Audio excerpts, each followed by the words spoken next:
Yes, indeed.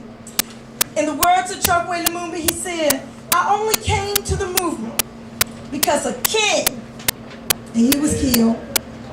I only stayed in the movement because of Malcolm, and he was killed.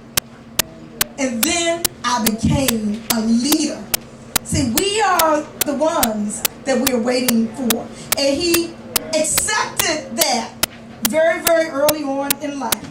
Brother Chokwe Lumumba, an activist, an attorney, human rights advocate, began his civil rights activism in high school. Back then in the 50s, and I see different things as to when you were born. Some places I saw 43, some places I saw 47. I don't know how old you are, but but I guess it's one of those between 43 and 46. Don't tell us. We don't need to know, actually. We just know you've been a long time struggling in the movement. He's educated and organized student activists throughout the Midwest and the South, persuaded universities to attract and cultivate people of color.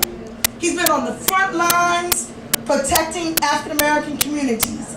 He has opposed rights violations by local, state, and national law enforcement and intelligence agencies and vigilante groups, and he has confronted the Ku Klux Klan in Michigan and Mississippi.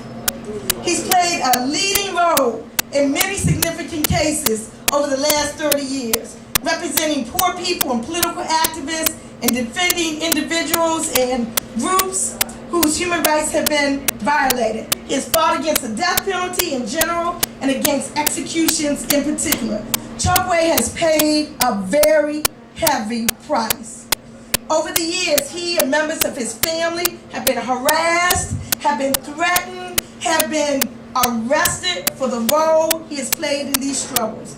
The Federal Bureau of Investigation and other so-called law enforcement agencies have surveyed his activities. He suffered discrimination when trying to rent and buy property. He's been prevented from practicing law for political reasons, and the list goes on and on.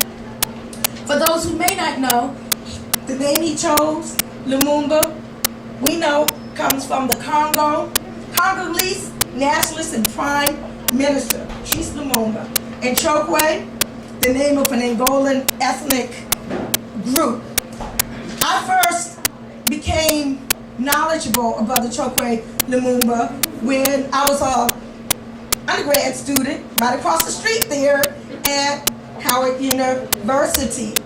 And Brother Chokwe was, I think at that time, vice president of the provisional government of the Republic of North Africa. And I would say that's basically where I, quote unquote, cut my political teeth.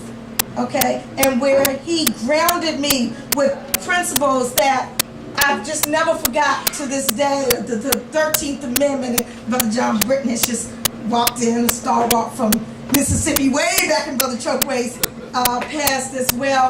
But the Republic of North Africa fell victim to the FBI's illegal COINTELPRO counterintelligence program. Y'all remember, to expose, disrupt, misdirect, discredit, and otherwise neutralize the activities of black nationalists, so-called hate groups and their leadership, their spokespersons, their membership, and their supporters. Woo, I remember all that. But I mean, I'm just telling you, pouring all of those thousands upon thousands of pages of FBI documents, whole pages being blocked out. You know, this was the struggle. This was the times. Brother Chokwe was the lawyer. I don't know if y'all remember, this is 70s stuff, for the Pontiac. Y'all remember the Pontiac brothers? Pontiac 16, Pontiac, Michigan, the prison. They were rebelling against unsanitary living conditions, insect-infested food, guard brutality, and the list goes on and on. Chokwe was a lawyer defending them. And I think they all were ended up being acquitted. You had the, oh my goodness, the Brinks case. We're talking about the early 80s now.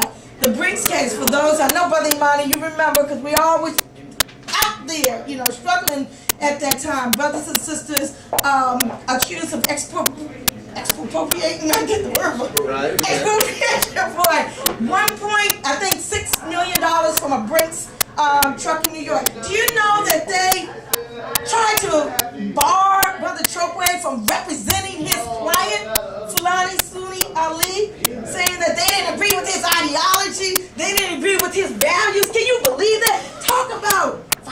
Constitution, of the First Amendment, freedom of speech and association, and of the right of a defendant to choose his or her own counsel. He ultimately prevailed in that.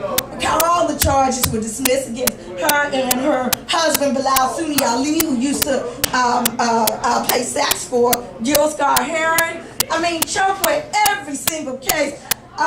Tupac Shakur, he's representing him. Assata Shakur, he's represented her. Mutulu Shakur, Tupac's godfather, he's represented him. I mean, the list just goes on and on.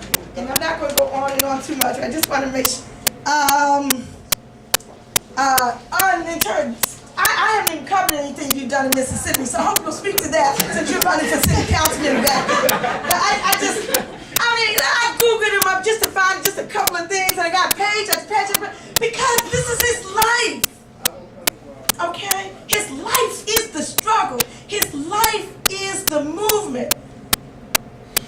Your late wife, Sister Nubia, God bless her soul. She's a jewel. Your 3 beautiful children, one of which I taught at Howard Law School, Rukia, who's a lawyer.